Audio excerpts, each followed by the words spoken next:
Hello and welcome to the March edition of the Durathrow and Texas Baseball Ranch webinar. Joined by Coach Ron Woolforth again. I'm Coach Ollie Cady. I'm your Durathrow coordinator.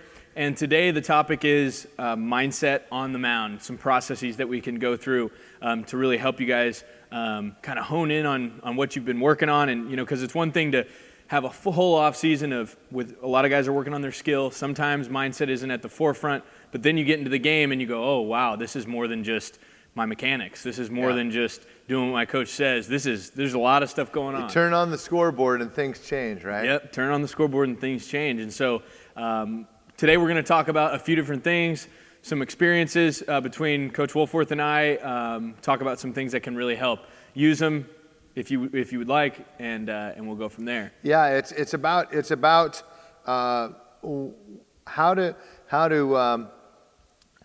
how to take care of yourself on the mound mentally and emotionally as all the bullets are flying, right?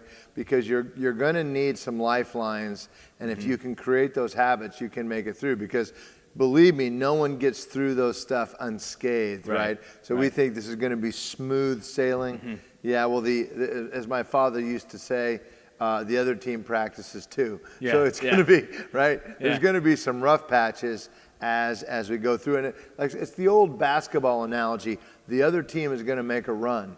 So are you prepared to stop that run a little bit sooner and then be able to rebound from that? And that's really what we're talking about. With a run of your own, yeah. Absolutely. So just to kick it off, there's I wanted to give you a little bit background story and, of course, give credit to who gave me most of these ideas. I would say a large, maybe 75% of what I'll be talking about today. His name is Dr. Drew Brannon. Drew Brannon is a sports psychologist in Greenville, South Carolina, or he was when I was there back in 2012. I was playing summer ball in Clemson, South Carolina, Greenville just down the road, maybe 45 minutes. You flew into Greenville this year, didn't you? I did. Beautiful city. Yeah, not bad. His kind of historic little southern Dixie South town. Great place.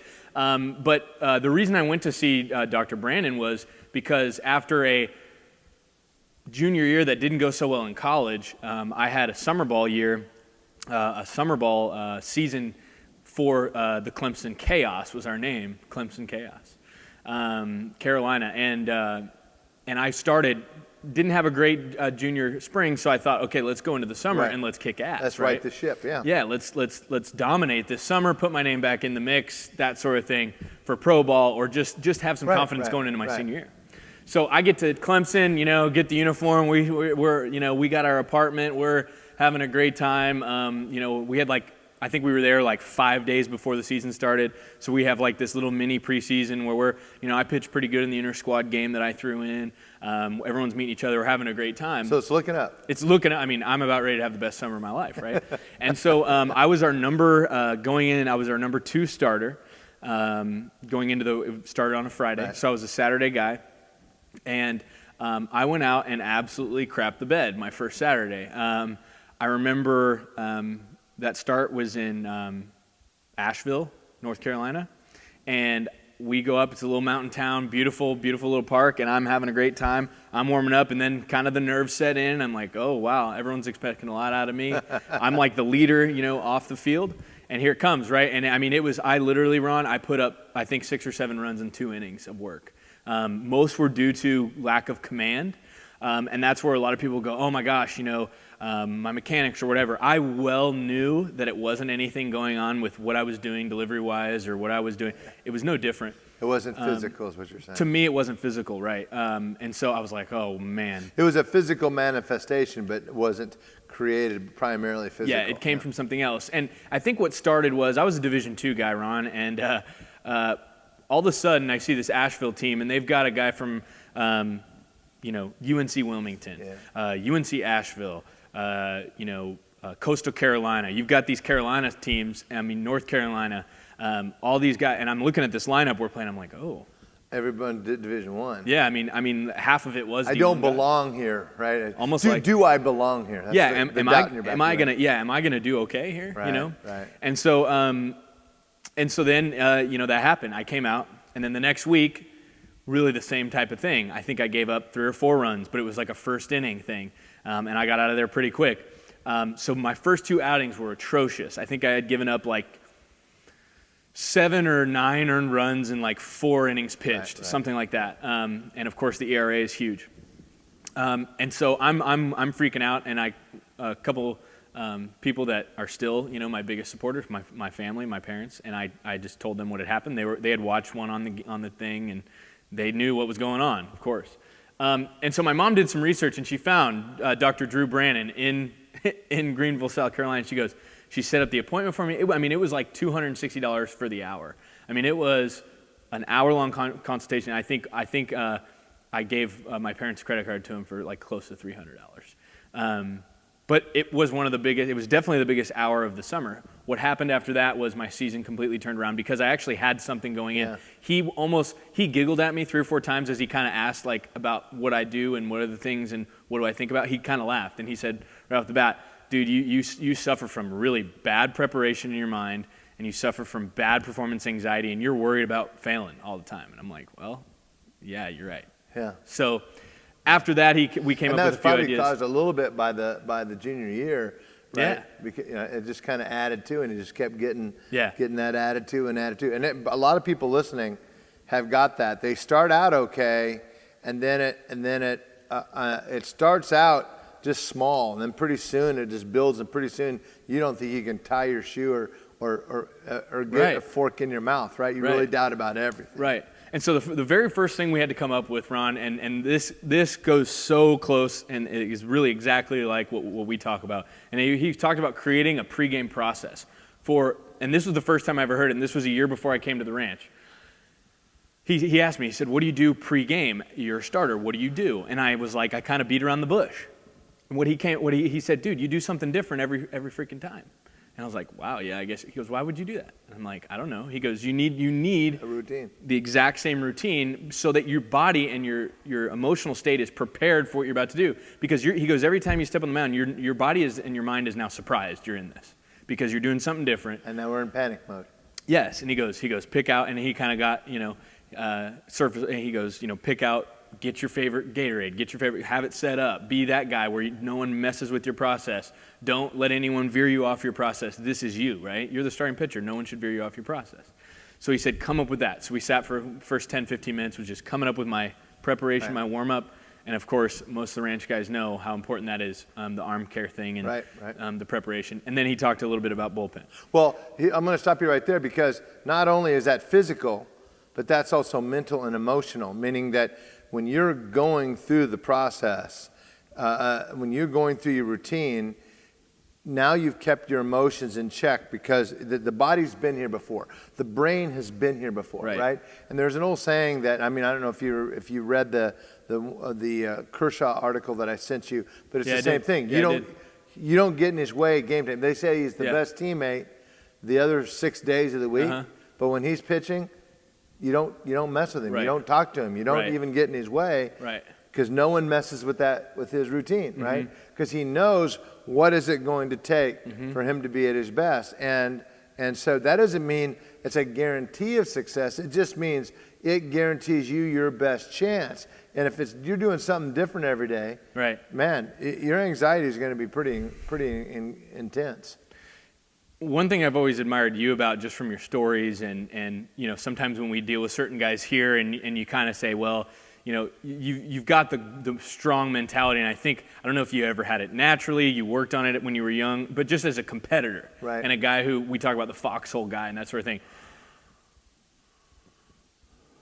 I wonder if you've ever thought of this, or you ever did this, because as we talk about it here, I remember the preparation. So then, what we talked about next was not just when we got to the field and what I did there. He asked about the days leading.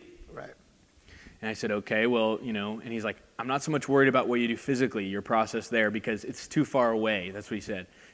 And he wasn't a training guy. He's a mind guy, right? And I go, okay. And I said, well, what do you mean? And he goes, well, what do you think about the day before? And I'm like, well, the night before, I like to get the meal that I like, or I like to, get to bed early. I like to watch a movie, right? And I kept telling him things where he goes, well, do you like to talk about your night? And I'm like, I don't really like to talk about what's coming. And he's like, do you like to think? No. I told him, I avoid thinking about my next outing. Hey, I'll get there when I get there. Let's not get in my own head. That was my thought. I was like, I don't want to think too much about it. And he goes, that's one of the biggest mistakes you can make. He goes, You need to ease your way into this thing. So again, you're not exploded by your adrenaline, your emotions, all this. He goes, you need to sit down and prepare yourself for the next day. Because what I would do is I would avoid talking about it, whether it was a teammate or my parents. Hey, are you ready to pitch this big game? Yeah. I'd go, whoa. Right. I don't want to freaking talk about it. Yeah. So I don't know if you ever experienced things like that. Sure. But he was like, dude, you should welcome those things and just because you want to practice the battles in your mind before you actually get there. Well, it's really smart because I may have dealt with that a little bit, but Garrett's dealing with that right now. Same thing, he doesn't want to talk about. But there's a couple things, right? Bill Lee, the old Spaceman Lee, the pitcher for the Red Sox, used to suffer from anxiety before the game, and he learned to pitch the game several times in the days leading up. And so he was like, so he would be like, let's say he was facing the Astros, he would go, "Hello, Jose, good to see you again," right? And there's Jose Altuve, and right, and it's not like, oh my gosh, I've been trying to push Jose off of my head. He's like, "Hey, hello, Jose, it's good to see you again. Here it goes. Just saw I got something just for you," right? And that's a way different feeling than, oh no, here comes the reigning MVP of the National League, and man, I gotta, or the American League, and I gotta spot up here. And so Bill Lee said he went to a sports psychiatrist, and the sports psychiatrist goes, "Okay, what is the worst thing that can happen?" And so Bill Lee would say whatever, and he goes, "No, that's not the worst thing. What's worse?" And so for about 20 minutes this went on. No, that's not the worst thing. And so he went all the way through the worst thing. And then he goes, "Okay, so let's say," and after 20 minutes, Bill Lee goes, "Yep, that's it. That would be the worst thing." So he goes, "Okay, so what happens the day after that?" And Bill Lee goes, "What do you mean?" He goes, "Okay, you pitched and this happens. What happened on the next day?" And Bill Lee goes, "Nothing. I get back up and he goes, "You survived it, right?" And he goes, "Yeah." He goes, "So then what's the chances of that happening?" And he goes, "Almost zero, very, very slim." And he goes, "If you can handle that, then don't worry about this other stuff. Start to prepare for it. Don't put it off. Don't not think about it. Prepare for it, right? And know that you, at the end, you know you can handle the worst case scenario, right?" So actually, that's what the Navy SEALs do. That's what a lot of high-performing people do. They go to the worst case scenario, and they go, "Look, if the worst case scenario is that I die on this thing, then I don't want to do that, right? I can't. Okay, I'm going to do this. But if the worst case scenario I can survive it, then this is something that I can plan for." And go, so it's just, and he joked. One of his final thing is, in his mind, every night he would go, "Okay, in 6." Because he pitched in the Boston Red Sox, and the Boston Red Sox, as you know, the media for the Boston Red Sox and the New York Yankees is like, and they're all over. They know who you're dating. They know what restaurants you go to. They know, right? And so Bill Lee said the biggest help for him was, he's like, "Yeah, but if I don't throw well, this writer is going to say this, and this happens, and whatever." And so the sports psychologist goes, "All right, in 6 million years from today, the sun is going to grow cold, and the earth will be a frozen ball, and no one will care if you shut out the Yankees on Saturday," right? Yeah. And so Bill Lee laughed, but in that laugh there was truth, right? So we make it, our perception of what that is, we make it gigantic, right? And that's the problem. We make it, it's in our perception of it. We make it bigger than it is. We make it hurt harder, more than it is. We make it more embarrassing than it is. Deal with it as it is, and if you can run through it like your psychologist suggested, you prepare mentally through all those different actions as you go in. Embrace it. You're going to be able to handle it when things go a little sideways. But on the other hand, if you think, "Geez, I got to throw a no-hitter today," and the first inning, the first pitch, the guy hits a laser beam. From there on, it's unraveling, right? And so, well, let's talk about that. The kind of taking it piece by piece in the process. I know we talk about it a lot, and I've heard it from other people too, but it's just being able to segment, especially as a starting pitcher, right? I think for relievers, and there's probably plenty of relievers out there, they'll agree that, you know, it's nice to know, hey, I got one inning and I got to go out and dominate, right? As a starter, you are kind of, you have to deal with, oh shoot, what's a quality starter? What's going to make my teammates and my coach happy? Oh, 6 innings. Oh, yeah. Wow, I'm here. I am 6 innings, 3 earned runs or less. Here I am at inning number 1. Shoot, a long way from being done. Already gave up 3. Right? Yeah, exactly. So one of the worst things that you can do as a pitcher who is starting is look at the big picture. You've got to be able to look at it in pieces and in segments and go out and hit and dominate each segment. So if you look at, this is just a traditional baseball scoreboard up here, innings 1 through 9. One of the things to do is just to bring it not only in your mind, but to actually look at it. It's physical. Bring it to the physical state. So one of the things that I like to do here is, as a starting pitcher, sitting in the dugout, if you've got a traditional scoreboard like this, and I understand there's not, you know, maybe at some lower levels they're not like this, but certainly at high school maybe you should have this. Being able to look at this inning and erase all of this, right? So you're just focused here. I'm a starter. Before I go out, I'm focused here. What can I do to put a 0 right there? Just circle that inning right? because you did that earlier, and I like that. That's all. The entire game is that. This, right? So, boom, I gotta go here, right? And so then my only goal is to make sure whatever I can do to put a 0 there. Then the next inning, do the same thing. And I'm gonna help you. I'm gonna add to this right now. Sandy Koufax has a famous quote. He said, "The whole secret." People were asking him about pitching, right? And he said, "The secret is to get 3 before they get 1." Mm-hmm. Right? To get 3 outs before they get 1. Not to focus, not to worry about who gets on leadoff hitter, not to worry about if there's a runner at second, nobody out. Mm-hmm. Until they touch the odd shape thing, it doesn't count. Right. And your job is to get 3 outs before one guy touches there. And so now, if a run scores, 1 run, then your job is to get 3 outs before the second one scores, right? Another one, and if you just keep rebooting, right? And because you can't control, because as soon as that 1 run scored, there's nothing you can do about it anymore. It needs to be just flushed down the toilet or thrown off the thing, and now you're focused on getting 3. And how many times have you and I, take us out of the pitching helm, been defensive players or hitters, and we get bases loaded, nobody out, and we don't score a run? Happens all the time, right? And you and I are both Astros fans. God, we had bases loaded in the second, we got nothing. Or we got bases loaded, we only got 1. That changed the game around. Absolutely it does, right? Yeah. And so you play that game within a game right there, right? But I think that what Sandy Koufax said, get 3 before they get 1. And that's what you need to do. Yeah. So a lot of times, I know you've said it with your teammates, but this happens. This is a good thing for people to remember. Bases loaded, 1 out, you're 1 pitch away from getting out of this. Ground ball, double play, you're out of it.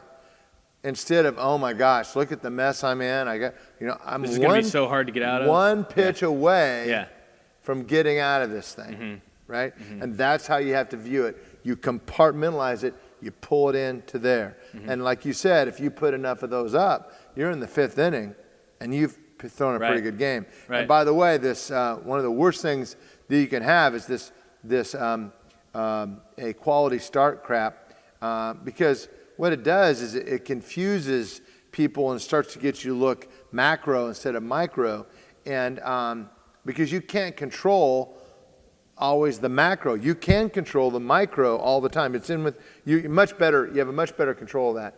And Sandy Koufax says, "What is a quality start?" And here's what he says: "I'm in the 9th inning, and we win." Right? He didn't say 1-0, I win 1-0. He just said, I'm on the bump in the 9th inning, and we win. That's a quality start. Now just think of the simplicity of that. He wants to be the pitcher of record at the end of the game. He's still out there, and his team wins. That could be 4-3. That could be 6-5. Right. It could be 1-0. Right.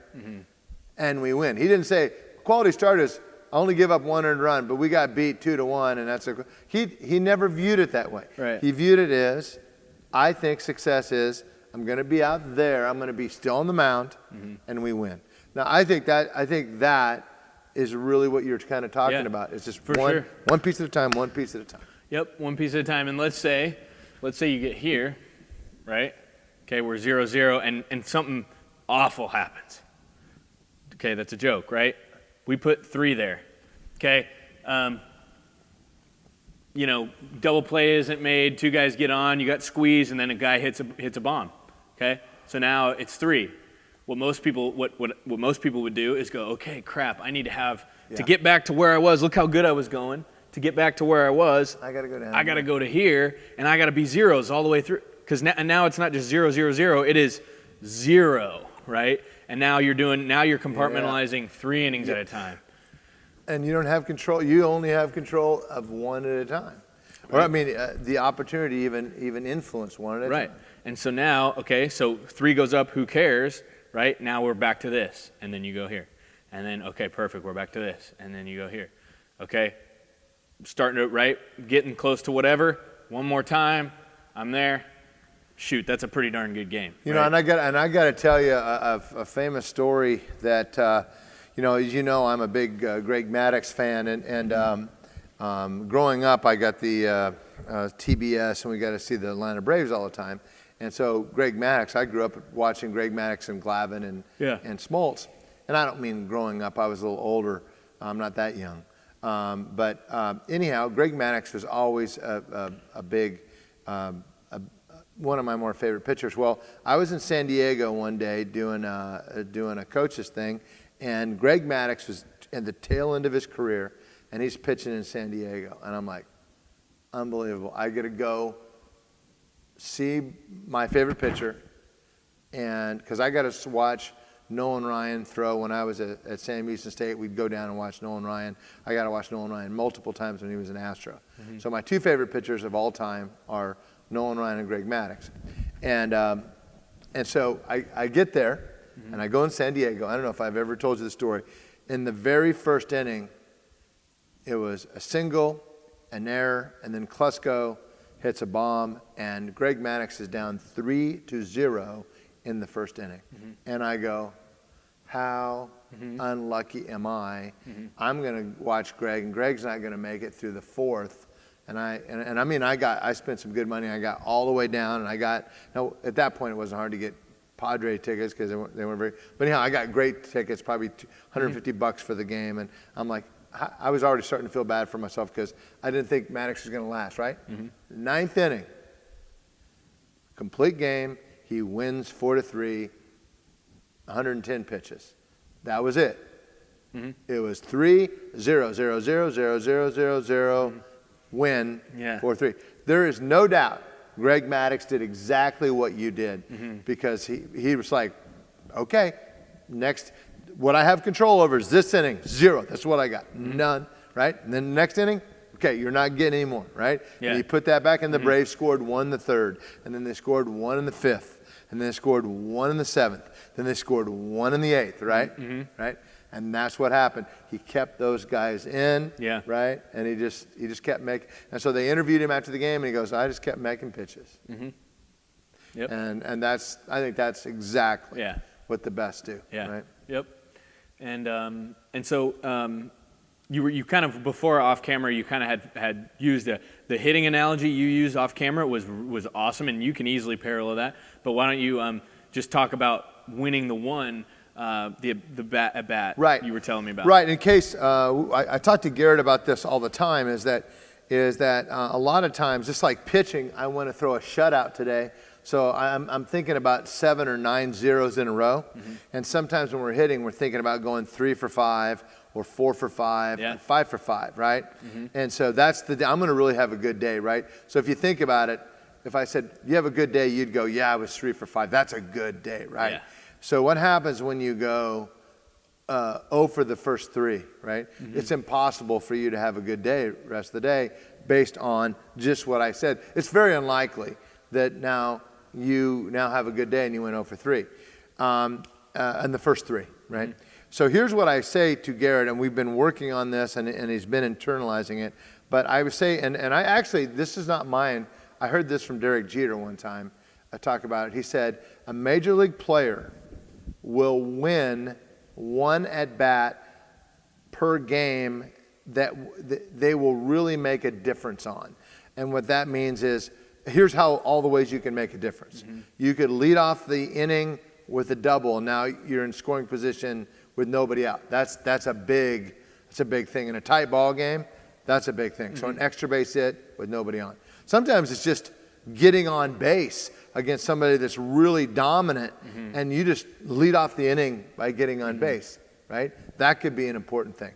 Any RBI in a close ball game that you fly out and score the run, or you get a double and score the run, anything that really makes a difference in the box. Because a lot of people, you're up 12-0 and I get a single.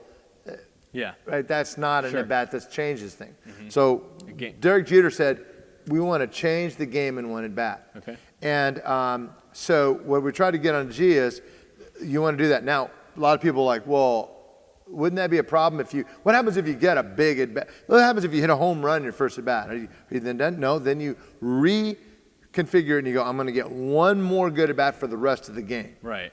Right? Right. And then if I get two, I'm going to get one more good one for the rest of the game. Uh-huh. That's how you end up being 4 for 4 or 5 for 5, mm-hmm. right? Because you can't go 5 for 5 at one time, mm-hmm. right? You can't, if you're struggling, you can't get 5 hits in one at bat. Right. You get one. right.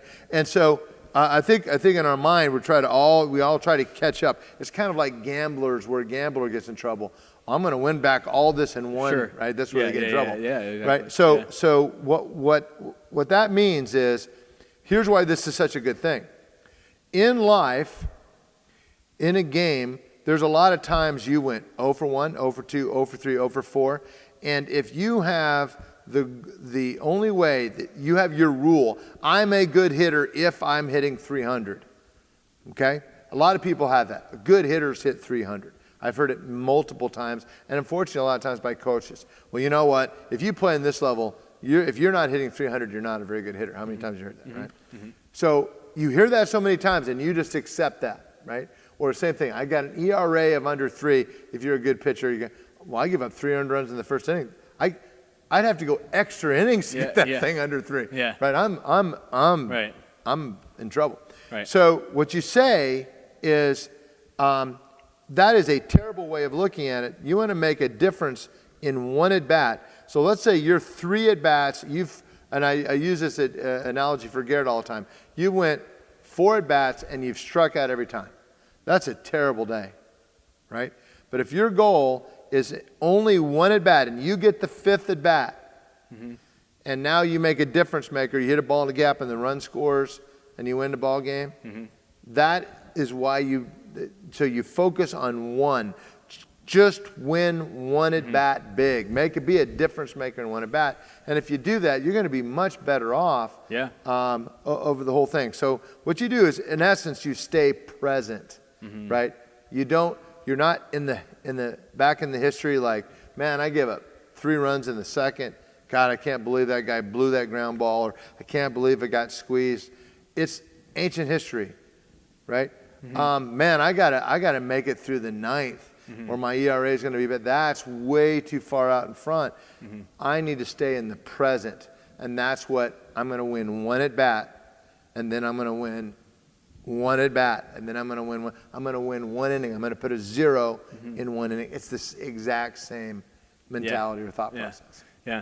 So those are really, really good. I mean, and I think a lot of the guys too who are still hitters out there, which I think a lot of the high school guys especially are, use that for hitting. Win 1 good at bat. And I got a story that you've heard before, but I want to tell it. It's mm-hmm. about an All-American, and I think when everybody hears the story, it still gives me goosebumps when I tell it, even though I lived it. It gave me really goosebumps living it, but it's given me goosebumps multiple times since. When I was at my last college that I played for, our middle infielders were 2 of the best at turning a double play in all of That year we were NAIA, and I think it was the top infield in NAIA. We turned, I don't know, it seemed like 80 or 90 double plays that year. It was a lot, right? And they were really good. And so I'm pitching in a very crucial game. It was a whether we're going to go in the playoffs kind of game. It wasn't a minor game. It was a major game. And it wasn't like if we lost we were done type of game. Right. But it was You're an in a good important spot, game. yeah. It was an important game. And we're leading 3-2, and we have the number 3 and 4 hitter coming up. Runner at first base. We're up by 1 run. They bring me in to I was basically our setup or closer guy. I come in, and so I'm facing the number 3 hitter, and I get we have 1 run, 1 out, runner at first. We're up by 1, and it's the top of the 9th, and we're at home, and I get a ground ball right to my second baseman, who was an All-American. 97% of the time, that's a double play, and we're on the way out, and we're celebrating high-fiving. That ball goes underneath his glove into right field. The runner at first went to third. We now got first and third, 1 out, the cleanup hitter up. And so you get to see the dugout go, right? It was hit, yeah, and then, right? So it was, the guys are about ready to jump over the rail. Yeah. And about there, it goes, right? It was, you could just feel the air come out of us, like, right? So I'm there, and I'm trying to keep my composure, right?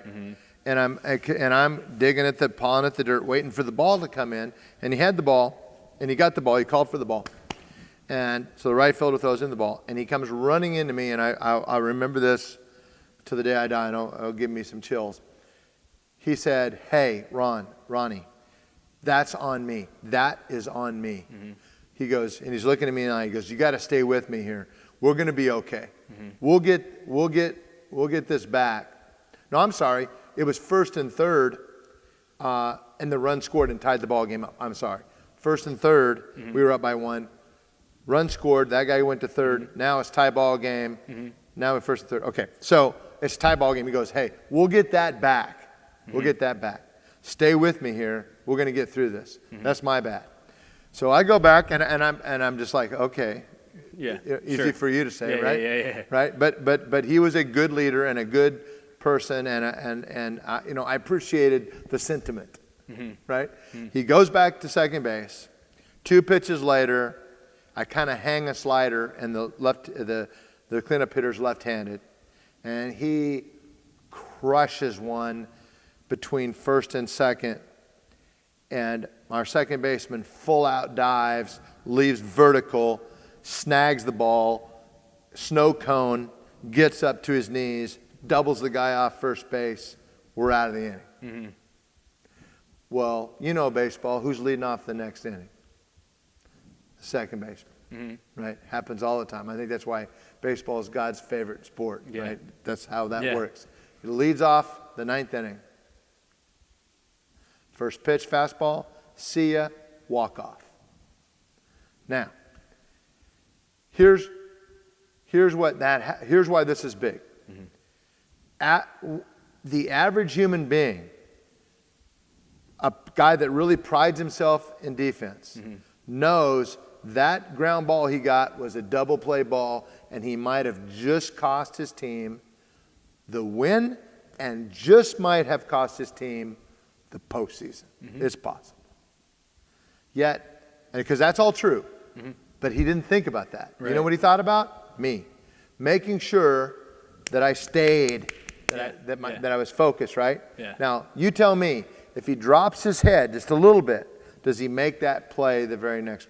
No way, right? There's no way. He's going to be a little short of it, right? Because he's, right? Then, does he get up and hit the bomb? No. So, he stayed present. Right. He flushed the air. But it was even better than flushing the air. He was more worried about me, right? Stay with me. That probably helps him, right? Yeah. He was the quintessential element of leadership, you've heard us say it in the ranch all the time, take care of the guy to your right and take care of the guy to your left. Yeah. Because if he does that to you, Yeah. the camaraderie is amazing, right? Right. And that's when good marriages are good. That's when good families are good. That's when your mom calls a psychiatrist in Greenville, Carolina, and make sure you have, right? That's taking care of the person to your right of you and taking care of the person to your left of you. That's leadership. And that present moment changed that game around. And that told me everything about what really the mental game is about. It's not about not making a mistake. Every player, whether it's Willie Mays, Ozzie Smith, whoever, Derek Jeter to Johnny Bench to, they're going to make mistakes. It's going to be ugly. They're going to make mistakes at the most inopportune time, right? They're going to. Michael Jordan missed 20, was given the last shot 22 times, and I mean, he made a lot of them, but 22 times he failed on the buzzer beater to lose the game. Right? The best fail, and fail at the most inopportune time. So we make this belief that the best don't fail. Just watch Bryce Harper. He strikes out. Watch Mike Trout. He strikes out. Watch somebody it happens all the time. It's not about that. It's about what you do. It's about the process, the way you process success and failure. You're not trying to not make a mistake. You're trying to stay present. You're trying to do the most you can with what you have at that moment. That's what winning is, right? Derek Jeter, I think everybody would agree, Derek Jeter wasn't the most talented shortstop, wasn't the best, almost at anything. His arm wasn't the best, but there was some character quality about him that he just won. And I think you would say the same thing about Altuve. I think you would say that about really, really good players. They find a way to make everybody around them better because it isn't just about them, and it is about process. It's about staying present as you go forward, right? For sure. Yeah, so, using all that, being that sort of guy who's present, making the guy next to you better, because in the end of the day, right, being the pitcher, a lot of times you get the ball every single pitch. Obviously, you're delivering the pitch, you're dictating a lot of what goes on, but it's not all about it. It's not all about you. It's he makes a mistake, you got him. It's you make a mistake, I'm going to stay with you, so that sort of thing. So a side note on this, right? I'm going to say this to everybody listening. You know how I know when you have a good culture in baseball? Let me give you an example. Ground ball to the shortstop. I watched this for high school. I'm, as you know, I'm a keen observer of human behavior, especially in a baseball field. Ground ball to shortstop. He throws the ball away at first base, safe. And let's say he throws it in the dirt and the ball gets by safe. All right. Here is a bad culture. The shortstop says, could you not have picked that up? Really? I mean, scoop it. The first baseman goes, can you not get it all the way here? Right? That's a bad culture. That's a culture that's never going to win. Here's what a good culture is. The shortstop goes, that's on me. I'll get you. And the first baseman immediately goes, no. You throw it anywhere close. That's on me. I will pick that up. That wins, right? Sure. Same thing. Ball gets away. But when you take total responsibility, when you take extreme ownership of these things change, right? We make each other better, right? And the best catcher I ever threw to said to me, we were playing in a game, very big conference game. It was against Emporia State when I was at Kearney State, and a very good hitter. And he came, it was bases loaded, and I was a closer at Kearney State. He comes out and he goes, Ronnie, you throw the very best very best slider you got, and I got it. It's in the dirt. I got it. Don't fear it. You throw that thing, you bury it. I got it. It's never going to get by.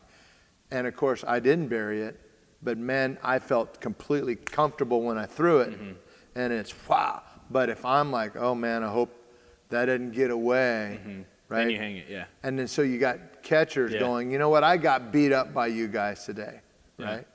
And then you got pitchers like, you know what? You know, you got all that equipment back there. You're supposed to block it. Now you got a problem, right? You want your pitcher to go, look, man, I'm never going to spike a fastball on you. That's on me. I'm better than that. And then you want your catcher to go, look, you give me your nasty stuff. We'll get this out, right? So it's that dynamic. But when you become the victim, when you don't take ownership, when you don't stay in the present, that's when you get in trouble. And so when that went bad for my second baseman in college, he didn't go, I hate the ground balls like that on this turf. I hate playing on Sunday afternoons when this dirt get chewed up. I hate playing and the glare was off and it was hot and I hate and and you know. Yeah. It took a bad hop. Yeah. That never wins. What wins is, look, that didn't go well. I reboot it. I flush the bad thing. I take ownership of what that happens, and I'm present for the next thing. And I'm more worried about the guys around me because I got this. I'm okay, right? I'm okay. And that goes back to your thing. If you can start thinking about your outing this Saturday on Wednesday, Thursday, Friday, and you start to put yourself in a position, no matter what happens, I'm okay. That's what's better, instead of trying to avoid thinking about it. And then hoping, beyond all hope, that it works out fine. Because it rarely does. Baseball will happen. Problems will happen.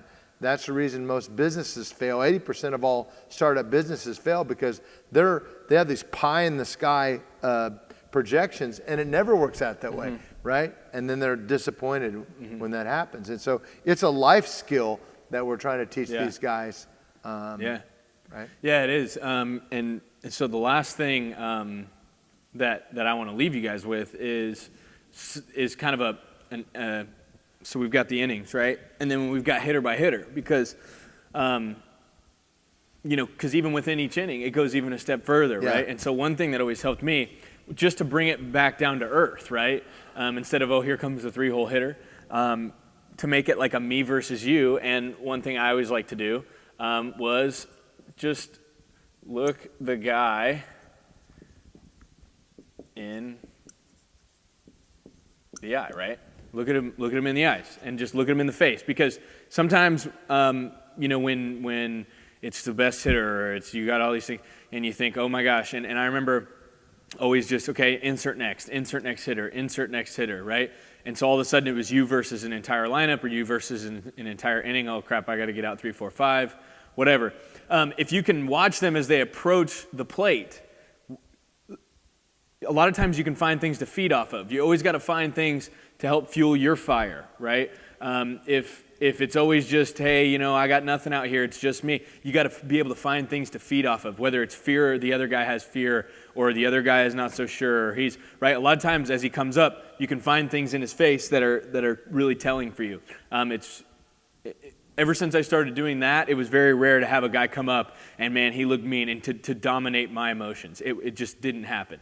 You can always find, some guessing in him, and you can find some uncertainty and that sort of thing. Well, you made him human. Right? Instead of trying to make him something. See, we always think of the famous Brent Strom comment, and I can't remember the pitcher. It'll come to me before the thing done. But Brent was in Yankee Stadium one day when he was with the Royals pitching coach, and one of his guys was down there in the bullpen, and he was looking good, right? It was like, and then the Yankee announcer came on and went, batting number 2 for your New York Yankees, number 2, Derek Jeter. Spiked it, right? And Brent's like, well, what happened was Derek Jeter now became Superman. Right. That's the guy you read about. He's going to be Hall of Fame. He's going to be, right? You're saying, look him in the eye. He's just like you and me. Yeah. He's really good, but Right. he struck out. Yep. He struck out looking. He's made an error. Yep. He's thrown to the wrong base. He has had a brain fart when he's base running. Yeah. I will promise you. Yeah. Right? And has this ever happened to you? You're at some place, and let's say Missouri Western, and you're at a dinner gathering or something, and they talk about a former one of your players, and they go, man, Yeah. wasn't Oh, he yeah. something? And you're like, he was okay, Yeah. right? But Yeah. you know why you thought that? Because you saw him in all of his glory, but all of his, Yeah. Yeah. You've seen him strike out 4 times in a row. You've seen him have the ball go right between his legs. And so he becomes human to you, but to this other person that only read the box score and only read the scouting clippings, report. the scouting Yeah. report of the clippings, oh my gosh, I mean, Yeah. he was really Yeah. something, right? And you're like, no, he's not. No, really, trust me. Yeah. Right? He had this whole, matter of fact, you might go, yeah, you're all right, but a backdoor slider eats him alive, right? Right. Something like that, Yeah. right? Yeah. Right? And that's true. Right. That's true for everybody. And what Bill Belichick with the Patriots always says, don't believe the hype. Mm-hmm. And that's what this is. Don't believe the hype, right? Look at it. Understand they're good, but look them in the eye, and all of them have weaknesses. Yeah. And and so that's your deal, right? I really like that. You want to do your little PCC as well? Yeah, yeah. Because I think that's really good. You had that in your hat, right? Yep. So, again, to make something physical and to bring you back, because you always want to be able to return, right? If crap's hitting the fan, or even if not, every time you're returning back. So whether it's pitch by pitch, not pitch by pitch, but hitter by hitter, Right, is returning. right. And so in my hat, what I wrote was PCC, and what that what that stood for was process, contact, and compete. Let's go through all these. Uh-huh. Okay. And so as I would look at it, I would go, okay, process. All right, next pitch. So this was pitch by pitch. Before each hitter, I would look and I would go, okay, don't look at this even as a whole at bat. Look at this as a pitch by pitch. Execute this pitch. Execute this pitch. You do that enough times, you're going to be good. Do what your catcher wants. So I was lucky enough to have some good catchers in college, like you, and in that same summer in Carolina, same thing. The guy was on it, man, and he was. I compare it as he wasn't nowhere near as big as Garrett, but I've thrown a couple sides to Garrett, and he would just get big, and that glove was massive. It was like a freaking pizza pie plate. Yeah. I felt like I could never miss that thing, right? And so what I always told myself was pitch by pitch, give it to him, right? I always said that to myself too. Process it and give it to him. That's what he wants. Freaking give it to him, right? Execute it. Execute it. So process. The second one is contact, and that stands for contact of the barrel. Force it. Force contact of this hitter. You want this hitter to Dare them to hit it. Yes, you want them to hit it, right? All too often, and I was guilty of it, was dancing in the first couple pitches. Try to avoid the barrel. Right? Avoid the barrel, Scared of the barrel. Giving them way too much credit. Scared of the barrel. And so pitch by pitch, and it was contact. I wanted contact in the first 2 pitches. And beyond that, first pitch. How great would it be? You hear about those horrible offensive innings of 3 pitch, 3 out, right? That's like the worst thing that could possibly happen, right? Get contact in your first pitch. Doesn't happen, get contact in your second pitch. If everything went really, really well, you may be 0-2. And now we're talking strikeout. There's no doubt. And so the secret is this, right? The secret is this, is that, and I like to make this analogy for people. They did a little research on, as you know, in the All-Star game, before the All-Star game, they have the home run derby. And everybody brings their own guy and they throw, right? And they did some research. The sabermetric people are just absolutely nuts. And they did some things. Do you know what percent, and count the home runs and they count the line drives and all that. What do you think a major league, all the whole All-Star guys come in trying to home run derby. What do you think they hit during home run derby? They counted all the ones that would have been outs, all the ones that would be hit. What do you think? All of them hit in, I think it's 2015. All the home run derby participants, what would their batting average be collectively at batting practice? You're asking me to guess? Yeah. 700. Pretty good. 659, right? Now think about it. And 659 is basically 2 for 3, right? Right. 666 is 2 for 3. Yeah. Now, So we're talking 2. that means when the guy is trying to let them hit a home run, Yeah. they get themselves out 1 out of every 3 times. Yeah, yeah, that's pretty funny. Right? Yeah. When you're trying to let them hit it 65 miles an hour down the middle. out of the Yellowstone National Park, Yeah. right? You don't want to change anything. You want it to be like grooved. Yeah. They hit 656 or Yeah. 659. So and if you look about it, you know I'm right because how many times do they pop it up? How many times, right? And and so that should give you great thought process, because if the best hitters in the world hits, let's say 700, just round it up, 700 against a guy that is trying to let them hit it, that's 300 that you get for free against the best hitters that have ever walked on the planet. Yeah. You start out with $300 in your pocket, Yeah. right? Yeah. And all you got to do is figure out Yeah. how to get the other 400, Yeah. right? And then bring it to you, and you go, okay, well, I'm definitely not. I'm probably not even facing the best guys in the league, let alone in my league, and let alone how far away are they? So if you groove them, that average is now going to be less, maybe closer to 500. No question. At least, right? So closer to 500, and that's right. And so now you actually add your sequence, and you add what they're thinking about, and you add all the stuff they're not sure, yes, no, if so, where, that sort of. So yeah, so look for contact, right? That was fearing the barrel. It never works. Has it ever worked? No. Oh gosh, I don't hope I get hit. Oh sweet, I struck out the side. No, right? You fear the barrel, bad things will happen. Major league level, your level, whatever it is. But you see that all the time with Barry Bonds too, that when the year that he hit so well, everybody was so worried about getting the barrel, he walked 1 trillion times, and then they ended up hanging pitches that otherwise he got cripples that other people wouldn't, because everybody was so afraid of how he hit, right? On the other hand, you get the number 9 hitter out there, and they're just like, right? And that so fear is really big, and that's right. So contact is a wonderful thing. You dare them to contact. Go ahead, I dare you. Swing at it, right? And you should say that, because the best that you're going to get, unless your last name is Judge and Correa and Trout, is 500. Yeah. That's the best you got. Yeah. That's the best, right? And I don't even think that's going to happen, because I'm not trying to serve it up. I'm going to make a pitch. Well, which one is more common?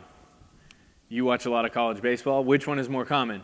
4 straight base hits for 2 runs, or 2 base hits and 2 walks for 2 runs? Or 3 hits and a home run. Or 3 walks and a home run. Yeah. That's way more commmen, right? So we're not talking they're hitting, 3 out of 4 to score their runs. What they're doing when they have big innings, what they're doing is they get a hit and then they walk because they don't want to get another hit, and then they're so if you really do the math on that, and there's some sabermetrics that the only way that you actually lose ball games. I heard a sabermetrics guy talk about this last year in the playoffs. The only way, if you had a 3-run lead or more, the only way you get beat is that you have to have walks or errors in that mix. It is almost impossible for major league guys to string enough hits together to beat you with a 3-run lead with, I don't know, 6 outs left. The guy come up with some stat, you know how they are. There you go. But basically, he had to have a walk in there, and you have to have an error, one or the other, right? Because you just can't. You just can't. do it, right? Yep. And so go after it then. There you go. Go after it. Go after that contact. And do it very, very early. If you do it early, that's how you get ahead in counts. If you're avoiding barrel, if you're worried about avoiding barrel and you're nitpicking, you're going to fall behind more often than you're going to get ahead. You're so true. Ollie, I would say this. I want to know where your first 2 pitches are.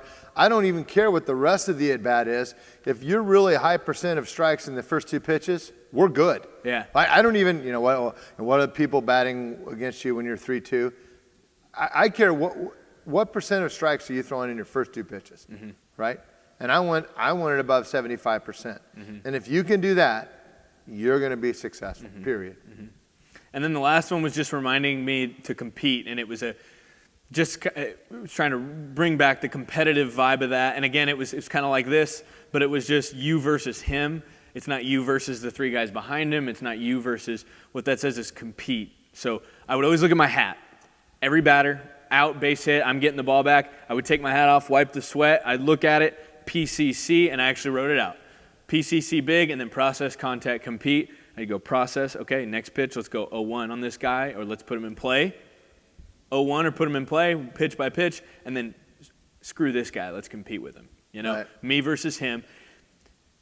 Bring it back to an individual game at right. the end. Bring it back to, you're a tennis player. You see people change when it's just mono, E-mono. Right, when it's mono, E9, E9 innings, all of a sudden it feels overwhelming. Yeah, it's overwhelming. absolutely. And so this is really good. Use this. Make up your own acronym. Just use it, right? Process, contact, compete. Figure out what that means for you. Look the dude in the eyes.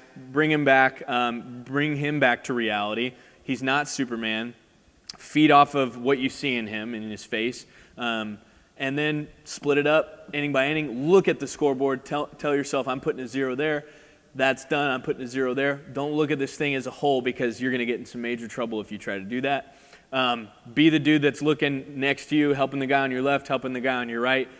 You own it. Complete ownership, total ownership. And I think you'll be good. So hopefully there's some things in that discussion today that'll really help these guys. But you can turn the ship around, right? You can do it. So whether it started great, keep it going. Whether it started not as much as you'd like, turn this thing around and let's go get after it, guys. So anything else? No, just good. Control what you can control, and stay in the present moment. And one of the best ones is the present moment is a present. Right? Sure. The past is an ancient history. The future is a promissory note. Your present given to you by the Lord is the present moment. Yep. Make it count. Perfect. All right, guys. See you next month.